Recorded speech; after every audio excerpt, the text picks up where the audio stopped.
Let's say Dream presents a 10-week crash course. On the third week, now we are seeing communication. This has been already, the webinar is over. Now I'm just presenting the webinar again, and it will be helpful for you all for your NET exams.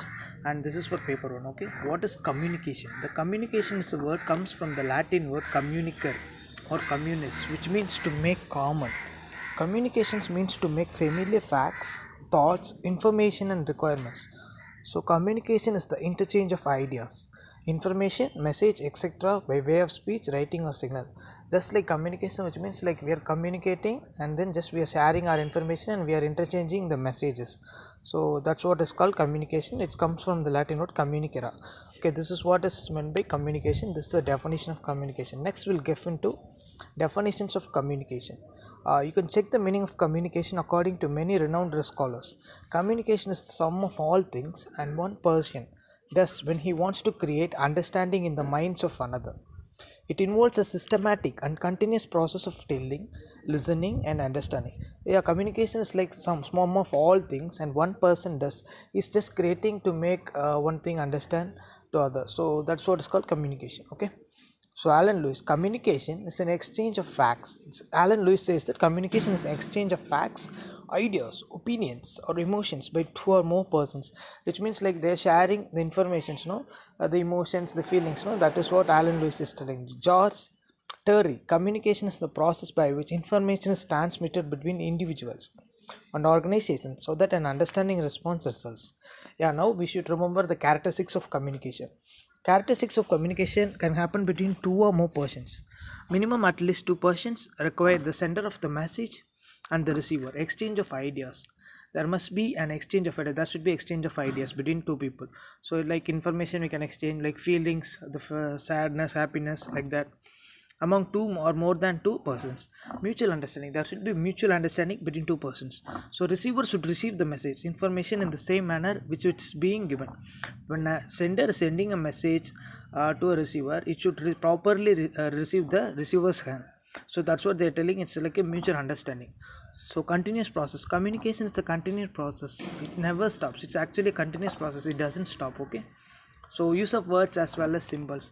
There can be many means of communication like oral. There are types of communication like oral, written, speaking, and symbolic. With symbols they can say the Bailey methods, like the visually challenged people, they use Bailey methods. They'll be putting a pen inside a paper and by putting a hole they'll be studying. So that is called Bailey method. So that's what is called symbolic. Block diagram, process of communication. Now the message is sending, now it's getting encoded, and now it's going through a proper channel, and now it's again decoded by the receiver, and now receiver is receiving the message, then receiver is sending the feedback, then again sender, encoding, channel, decoding, receiver. Okay. So process of communication. Now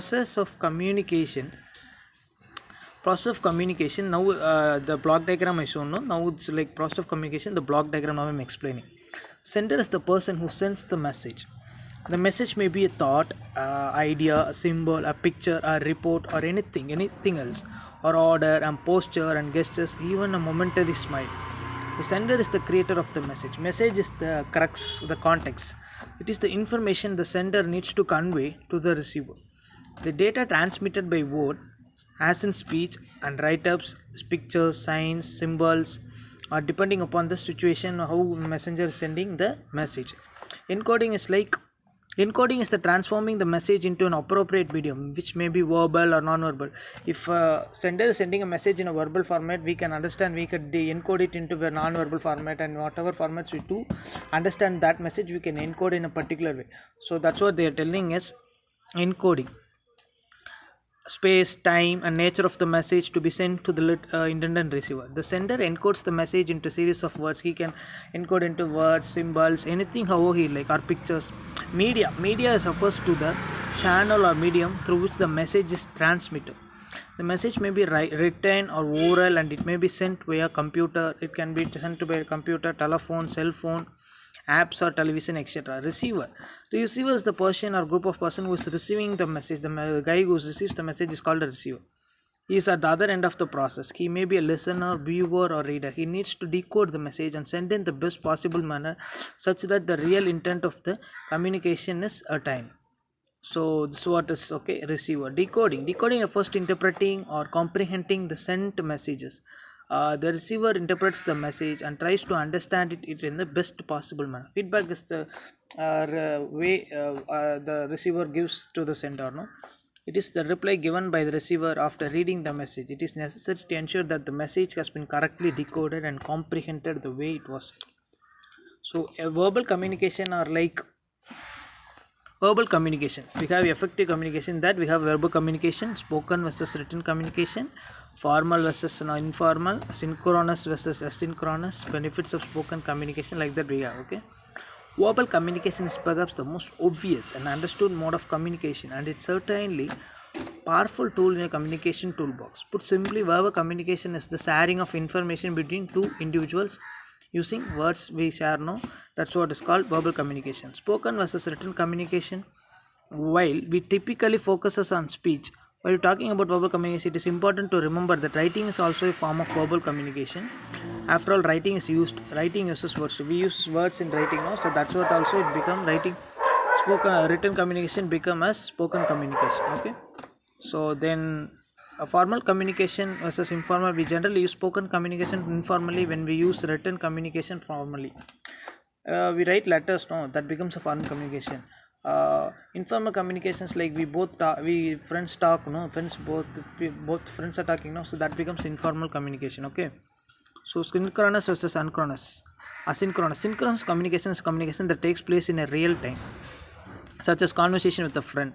Yeah, when both are conversing lively or immediately, that is called synchronous communication. Direct communication is called synchronous communication.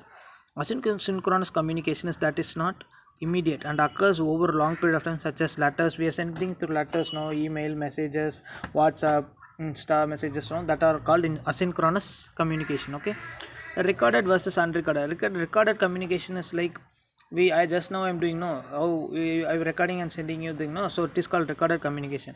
Writer's communication is generally archived and recorded for later review, while spoken communication is generally not recorded. Whatever we spoke directly, that is not recorded. Most of the webinars are like recorded communication only. So benefits of spoken communication. Spoken communication can be conversation, a meeting, or even a speech. Spoken communication is powerful that it allows for input from every part of the social communication model. You encode your thoughts into the spoken word and look to your audience to encode, to decode and take the message in. You can ask for feedback, directly confirm understanding of message. We are telling a message to a friend, or we are communicating in a program, or we are the speaker, so we are just sending a message to the audience. No, now we are getting the feedback from the audience. Did you get it, anything? Did you all listen? So that's what is called spoken communication. Okay, in a world where we do most of our talking by email and text, spoken communication is a breath of fresh air. Leverage the power of spoken communication to create relationships. You can establish a rapport and sense of trust with your audience when you speak with them. Spoken communication allows you to bond a more emotional level with your listeners. In most of the spoken communication, we'll be getting a rapport, good friendship, good bonding is there.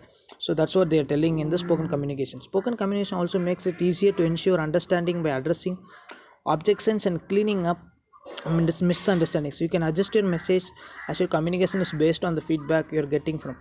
So when audience is like they're giving just a wrong feedback, negative feedback, you can adjust your spoken communication, how you can deal with them.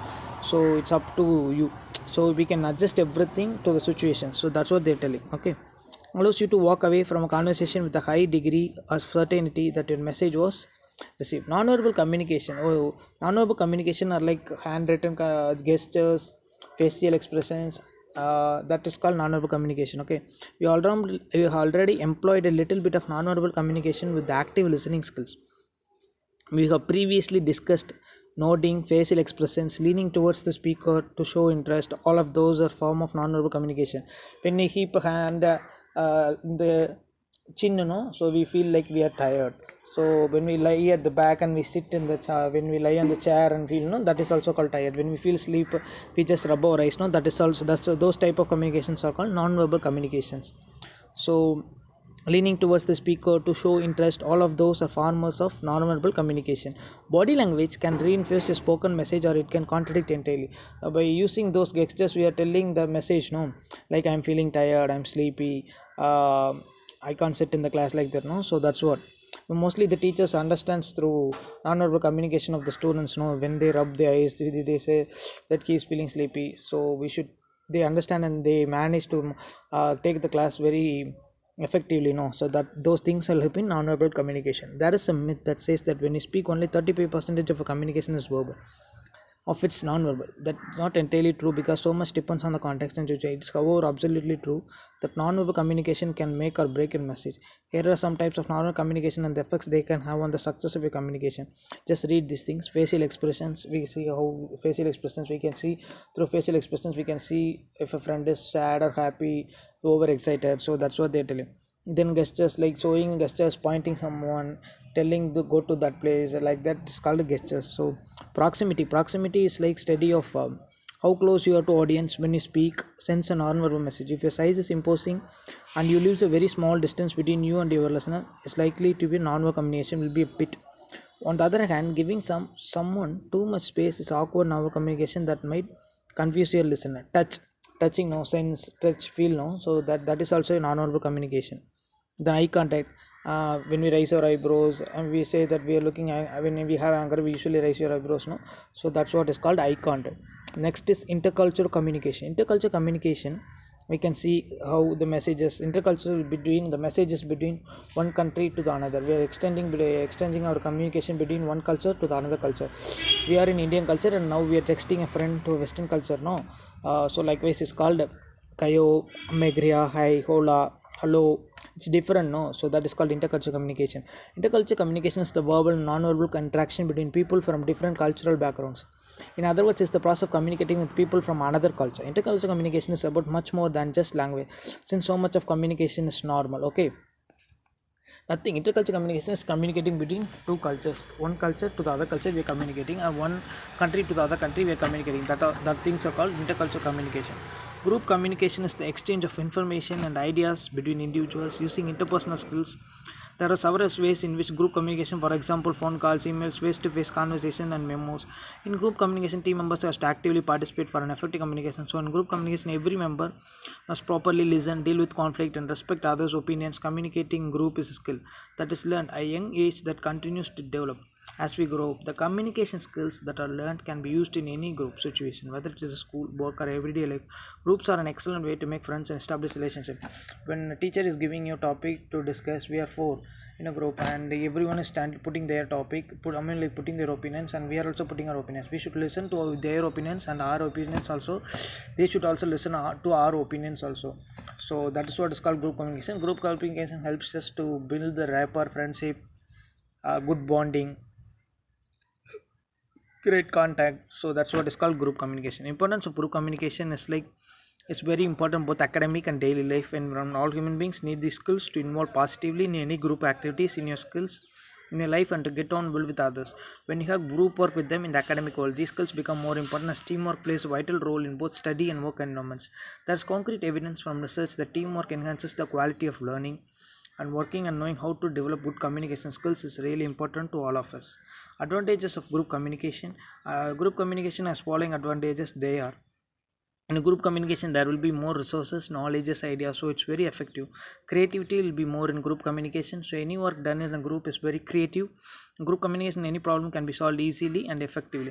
There are barriers to communication. This is very important. You should read, this is like only small thing, you should get into deeply. Semantic barriers, organizational barriers, individual barriers, interpersonal barriers, physical barriers, cross cultural barriers, and technological barriers.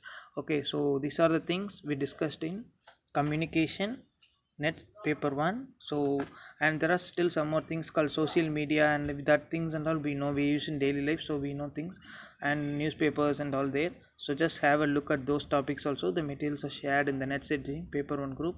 So thank you all for listening to this webinar on communication. I hope I have given you enough hints on how to study for communication. So use those hints and then study well, get benefited. Thank you all. With regards, Karthik, admin at NetSet Dream, paper 1 channel, paper 2 channel, and Poly TRP channel. Thank you all. Have a great day.